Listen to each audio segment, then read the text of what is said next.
Well, hello. It is I, Hi. Derek Hartley, once again. And me, Romaine Patterson, once again. Wow. We're We're here off to, together, Derek. we're off to a rousing start. Sure. Look, Yes. we've done two of these now. This is the third of our summer sessions. I appreciate everybody who has liked and commented and shared them in their social media and everything. Obviously, that helps. And the people who have subscribed to us on YouTube, people who have turned their notifications for our channel back on so that when we have new episodes, they are aware of it.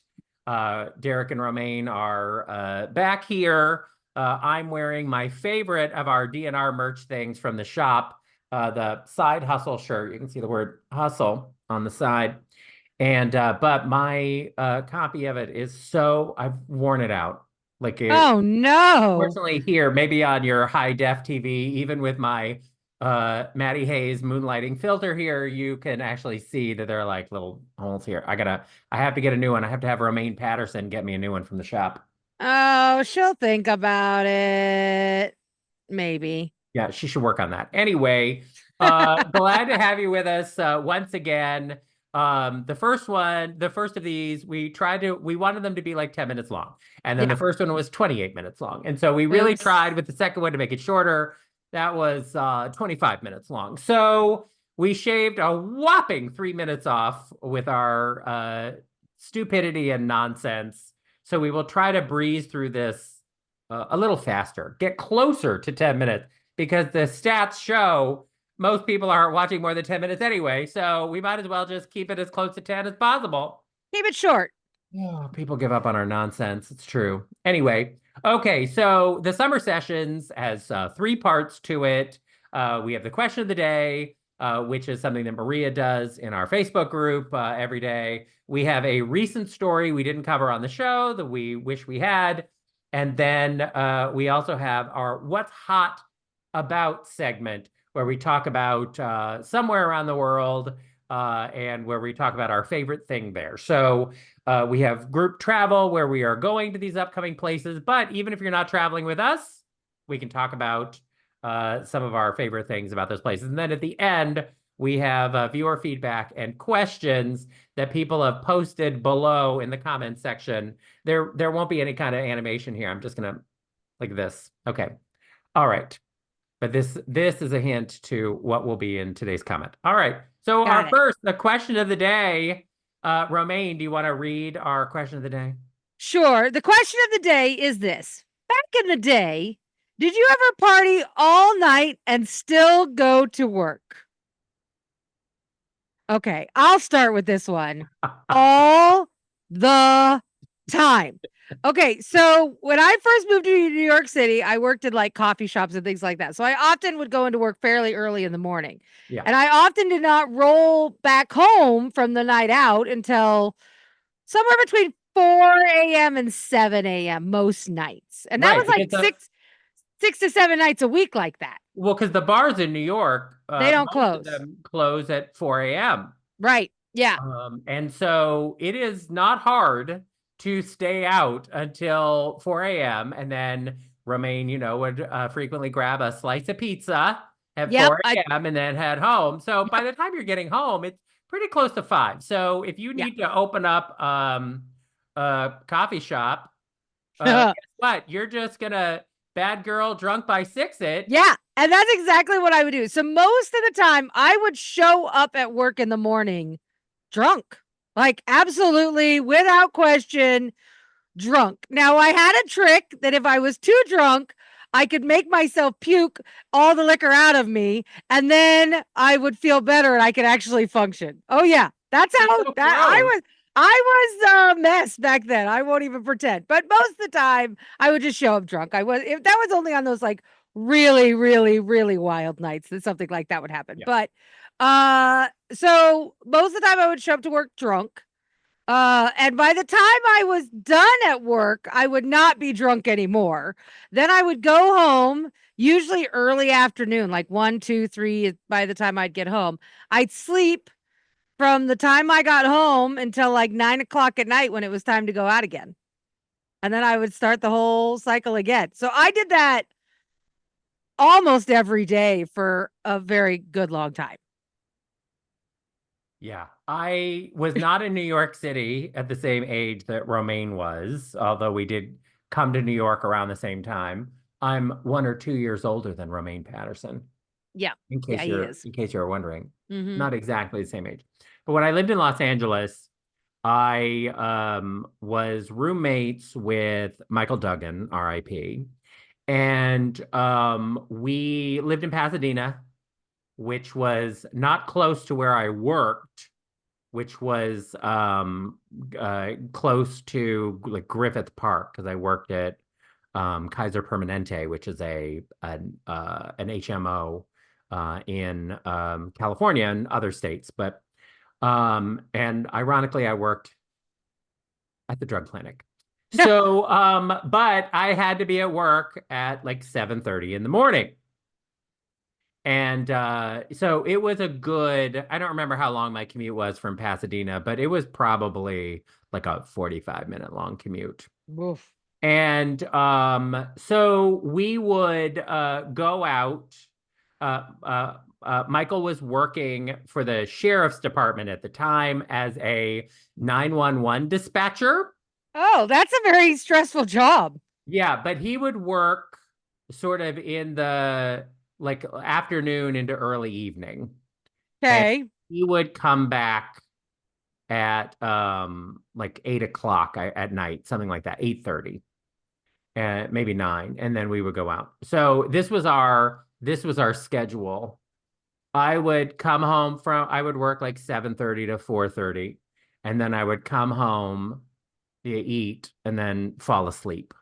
Yeah. And then I would sleep until he got home from working, from doing the 911 calls. And then we would go out. And then but in LA, the bars close pretty promptly at 2 a.m. But we would go out, and then after we would go out until like 2. So we would get like a solid 4 hours of dancing and prowling around. And then if neither of us met anyone, then we would go back home, and there was a Denny's sort of across the street from where our apartment was. So you didn't really go home. No, so we would get back from the bars, probably pretty close. We'd linger around the fire sale for a little while, and then we'd get to the Denny's at like 3 a.m., have a little moon over my hammies, and then go back to the apartment at like 4 a.m. And I would get maybe 2 hours of sleep. Oh, On a good night, I would get 2 hours of sleep. that's Sometimes I would brutal. just get in the shower and then go to work. Like if we had met anyone and hung out after the Right. bar, I would get home and then, yeah, take a shower and then go to the drug clinic Right. and then start work at 7:30 in the morning. And yeah, I would be a fucking mess like all day, like sort of staring straight ahead, like not muscling through until I could get home and fall asleep and then lather, rinse, repeat. And we did that like most days a week, like a lot. We did Did that. you ever wear the same clothes from the night before while you were out to work the next day? No, because I would always have time to get back to the apartment and change. And I did feel like it was important to shower so I didn't smell like stale cigarette smoke Right. and booze. But At I the did drug clinic. Yeah, at the that's drug probably clinic. for the best. Yeah. And I would sometimes like when they would have group meetings and things, and there would be a lot of people showing up at once through group meetings, I would come at the reception area and like help check people in. And I know those alcoholics love me because they could just sense that I was a mess from the night before. That you were And one I of them. I think they wanted like a little bit of a contact high of like Right. getting a little close to me.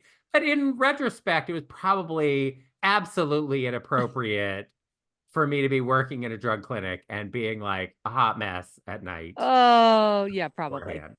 Probably. Wow. But I was 22. Yeah. No, I mean, And listen, we've all been there. We've all done that. I think kids today are wimps because nowadays they just call out. They don't go to work drunk or hungover or dying. I'm like, come on. I mean, I've been to work. There were times I went to work and I definitely had alcohol poisoning. And like, I couldn't go 10 minutes without running to the bathroom to puke my face off. But I still showed up at work. I don't know that they wanted me, but I was there. yeah, I mean, and the thing was, like, Michael was always the one driving. So, as long as there was a long enough space between when I had to go to work, like whatever, 6, 7 hours later, I would have a couple of drinks and then come home and sleep for a few hours, and then I was fine. But I would not get like blasted wasted if I had to drive to work the next day. I was responsible in that regard. But the problem is that I was up all night Right. and then going to work. So it wasn't like I was like at work drunk at the drug Right. clinic, because that would have been terrible, and driving to work drunk, because I never did that. I But always walk to work, by the way. I did never drive. But the problem is that I was obviously a I have been up all night mess when I would get there. And that was not good. That was No, not good. that's not a good look. No. So Okay. anyway, so I guess the short answer to the question of the day is yes for Yeah, both of yeah, us. yeah. Oh, yeah. Okay. Oh, yeah. All right. So the second topic is a recent story that we didn't cover on the show, but we wish we had. So I I last summer, you may remember, Barbenheimer, Oh, that yeah. Barbie and Oppenheimer opened against each other the same weekend, and then people sort of picked their battles, but then a lot of people went to see both, and it got people excited about going to the movies. And many people, me included, think that obviously they were both well-reviewed movies, but it gave people even more of a reason to go to the theaters and engage with the movies. And it ended up being, a benefit to both of the movies. Well, we have our own version of Barbenheimer for later this year. We do? Yes. So What there is are it? two movies that are opening against each other this fall, that people are now thinking that will be sort of a Barbenheimer situation. And that is Wicked, the movie Okay. musical, Yeah. and Gladiator 2, That are doesn't make any sense. that they're opening the same weekend. Well, that they would be. I mean, I guess up in Barbie Hom or whatever the fuck it was called. I mean, I guess Barbenheimer. yeah, I guess it was weird too. It's a weird combination. So maybe. I mean, I'd like to see both personally, both Wicked and Gladiator too. So maybe I just don't know what we're going to call it. Wikiator? Wickiator. Gladiator? I don't know. Gladict? I don't know. No, No, I I like think Wickiator. Wikipedia is the way it's going to Yeah. be. Mm-hmm. Yeah. But the problem Interesting. here, I think, is the gays are going to be interested in both versus Barbenheimer, where I think the gays had a lean toward Barbie over Barbie. Oppenheimer. Yeah. But Well, I mean, like I said, I'd like to see both movies. What I like about these two movies is there's clearly a movie that is geared more towards women and gays, and then there is a movie that is geared more towards men and gays. do I lesbians care about gladiator movies? don't. I mean, I do, but I don't know that other lesbians do. I just like seeing muscly men beating on each other and trying to kill each other. It's very hot. Okay. I've always liked that though, but I love gladiators, so I'm kind of into it personally. All right. Well, I have a story we didn't get to from a few weeks ago. And this is one of my greatest fears. I don't know if we've ever talked about how much of a fear this is for me. But it is. I fear this thing happening and it affecting me in some way. So this is a story out of Illinois, and it is about a soccer field in Illinois that was minding its own business. It was just an empty soccer field. And it was one of those like two soccer fields with like a big light post in the center of it that like lit them up overnight. Cause clearly a lot of people played soccer on this soccer field. Beautiful green grass, beautiful soccer field. Yep. Everybody It's loves the green grass. 9:18 in the morning on a Wednesday, Derek. And that soccer field is minding its own business. Yeah. Just sitting there. Well, security camera footage of the soccer field showed what happened next. And what happened next is terrifying. When you watch the video, Derek, you see that big light post with like one of those generator things at the bottom of it. You know what I'm talking about? Those Yeah. portable ones. It's sitting there between the two fields. And all of a sudden, it starts to move all on its own. And then it starts sinking into the ground. And before you know it, Derek, a 100-foot wide, 30-foot deep hole appears and sucks the whole center of that soccer field down into its depths. Gone. Just fucking gone. That whole light fixture, gone. Just gets sucked down into the hole in destruction and horror. Now, you look at the aftermath and you would think someone dropped a bomb in the middle of that soccer field because that's what it looked like. Huge crater, just a giant hole. Now, here's the thing.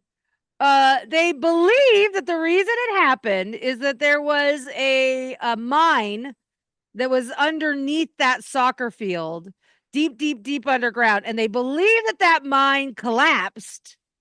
And that is what caused the sinkhole to appear and happen. I have always lived in fear of being sucked into a sinkhole, Derek. Look, we've all seen a gaping hole at the mine shaft. I'm sure you have. Yeah, these gigantic sinkholes are terrifying. It's in a way, I'm glad that the house and this town that I live on are like solid bedrock. Like, they're not going anywhere. There is no sinkhole that's going to open up here. Well, Hopefully. that's nice for you, but the town that I live in is an old iron mining town. And yeah, there are mines underground all over. So remember our old producer way back in the olden days, Dangle Dan? Sure. Yeah, I remember Dan. So where he lives, because he lives in the same town I do, and where he lives, his house is basically right on top of an old mine shaft. And I worry, like, what if this was to sink his house right into a sinkhole? He could die. His whole family could die. Their cars, everything could just go sunken into a hole. That's terrifying. I'm sorry. It's terrifying. And we see these sinkholes that like swallow up cars and things like that. Now, in the case of this soccer field, no one was injured. No one was hurt because it was early in the morning and the soccer field wasn't in use. But thank God that soccer field had been filled with kids playing soccer when it happened. Girl. Or it could have been like that Dark Knight movie. Remember when they have the football game and then like the field starts to go away as the guy is running across the field? Yeah, it could be like that. Yeah, sure could. Does anyone know where Bane is? Is he responsible for the sinkhole?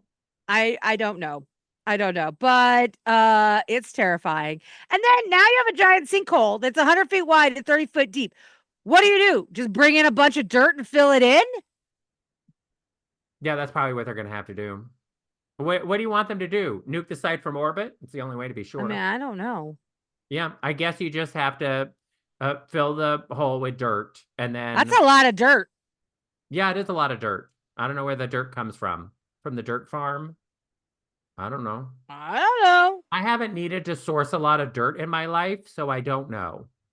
I mean, during the pandemic, I sourced a lot of dirt. I got a bunch of free dirt, but it was a lot. But it wasn't enough to fill a hole that size. No, but there probably, if there's other construction that is going to be going on somewhere, because a lot of like big building construction, everything, they are digging out. Oh, that's true. Quite a bit of dirt and rock and whatever else that would not necessarily be useful for people generally in their yards, but probably is perfectly fine for this. So my guess is they're poking around somewhere within 100 miles of this sinkhole, of like, well, what big building is about to go into construction that we can take that dirt off their hands Yeah. and get done. And anyway, I hope you don't fall into a sinkhole, sweetie. Me too. I don't want to fall into a sinkhole. They're scary. Okay. So our last segment is what's hot about? And you might have noticed that I am drinking from my Virgin Voyages um, First Mate Spectacular Soiree. Oh, I got this because I 2 years in a row have been a top 100 rep for Virgin Voyages.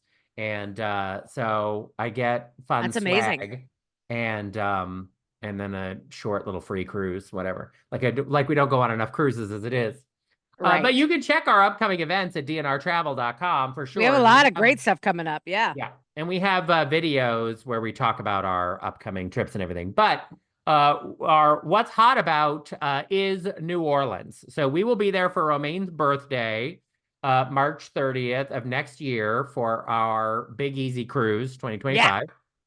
And Romaine had never been to New Orleans, and like all of these other places that I have insisted that she will enjoy and made her go to. He did, and I loved it. I absolutely fucking loved it.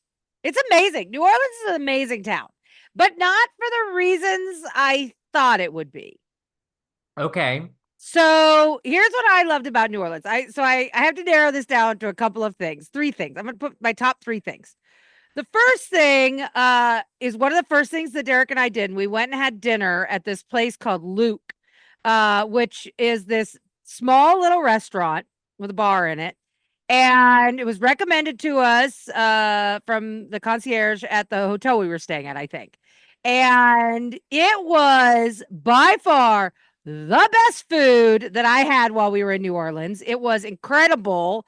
And not like super duper expensive. It was just, I mean, the food was just outstanding. So for the food, I'm just going to say New Orleans has quite the food experience. Now, Yeah, and also this restaurant, by the way, is just a couple of blocks out of the French Quarter. yeah, There are a lot of great places to eat in the French Quarter. But yeah, that was a terrific place yeah, that we went to. And this is the thing about New Orleans that I think is true also about New York, is that in general, if a restaurant has been open for years, it's probably excellent because it's expensive to keep a restaurant open in these places. And there's a lot of competition. So if there is a restaurant that's been in that area for 10 years, it probably is excellent yeah, because it isn't just the tourists that keep it going. So I always say, try these places out, and if the menu looks good and the price looks right, you should go and try it. yeah. Okay, so my 2 and 3 things are kind of closely related. So if you take a walk and you go to the original Cafe Du Monde, Yeah. where you get the beignets and your cafe au lait. I love Cafe Du Monde. I thought that place was awesome. You waited a long ass line to get your beignets. It's worth the wait. You will get covered in powdered sugar, but Derek taught me the best trick. And I love this trick and I recommend it to everyone who goes. When you get your cafe au lait, you take the sugary, buttery goodness that's at the bottom of your beignet bag, and you just shake that sugar right into your Olay, and it will sink to the bottom. And then as you're drinking it, you're just going to get these little nuggets of powdered sugar yumminess with your coffee. Fucking awesome. Cafe Du Monde, get the Olay, put that powdered sugar in it. Trust me, Derek is right on this.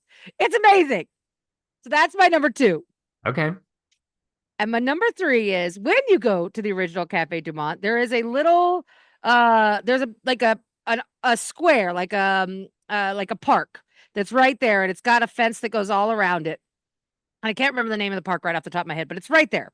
Anyway, what I loved about that square in particular is there were all of these street artists who put up their artwork along the fence on all 4 sides. And I found some of the coolest artwork that was dirt cheap. I mean, like $20, easy peasy money. And it was super cool, super unique. I loved it. I have one of them hanging in my bathroom upstairs. It's incredible. I love it. Everyone who sees it laughs at it and thinks it's the greatest thing. And it was like literally $20 from this guy who was high as a fucking kite making this art. And I loved everything about it. And I got it. And I was like, this is the greatest thing ever. So I really loved the art scene in particular in New Orleans. The street artists are incredible, but even they have a lot of like really amazing galleries where you can go and shop for art. And that was probably the biggest surprise for me about New Orleans. I didn't expect for it to have such a really cool and unique art scene. And I love that about New Orleans. It does have a really vibrant art scene, and the architecture is beautiful. It really is a wonderful place to explore. But then it Yeah. is also it just has a lot to offer. It has a rich history. You can take tours, you can just walk around. The French Quarter is obviously sort of the touristy part of town, but there is a lot more to see in Right. New Orleans too. But also, like doing the cruise from there. I walked to the cruise port from the French Quarter to get on the ship. I know not everyone is as active and mobile as I am myself, but that's how close the cruise port is to the French Quarter. So if you are doing a cruise out of New Orleans, whether you're going with us or not, it is close enough that Oh, you can yeah. walk right there. It's great. Yeah. Yeah. Super easy. Yeah. So my recommendation, because Romaine already covered at least one of my recommendations, Was it Cafe Du Monde? is our home bar in the French Oh, Quarter is yeah. Bourbon Pub. And I have a favorite bartender there, David. Who He is is so sweet. He's the nicest guy. the nicest guy. He and his husband, they have a kid who's now, I think, a teenager. They've lived there a long time. He's been a bartender there for a really long time. But he is a terrific bartender. He always remembers your drink order, no matter how busy the night is. It's really quite impressive. But I just love the Bourbon Pub. It's a great local gay bar, and the staff is really friendly. And, it's good to support a local gay business there. Absolutely. And it's easy to walk there along Bourbon Street from, wherever you're staying. But that is my recommendation. And then I cannot remember the name of the sandwich place we went to, Romaine. It was so good that Kelly Oh, Carpenter recommended. I know. I can't remember it either. Uh, Oh, man. But all it right, was well, really yummy. we'll try to think about it before the next video. Maybe we'll mention it there. And then I also recommend the restaurant, the Gumbo Shop. The last time we were there, we previously had gotten this stuffed tomato that was unbelievable. And they didn't have it because it was like out of season when we were there last time. Boo. Ooh, I am hoping it will be in season the next time, but I think not. I think it's like a late summer, early fall thing when the Mm. tomatoes are ripe. But anyway, if you're in New Orleans in the late summer, early fall, get that stuffed tomato. That gumbo shop was great. I did Yeah, like that place a lot. Yeah, actually I have their cookbook. of course you do.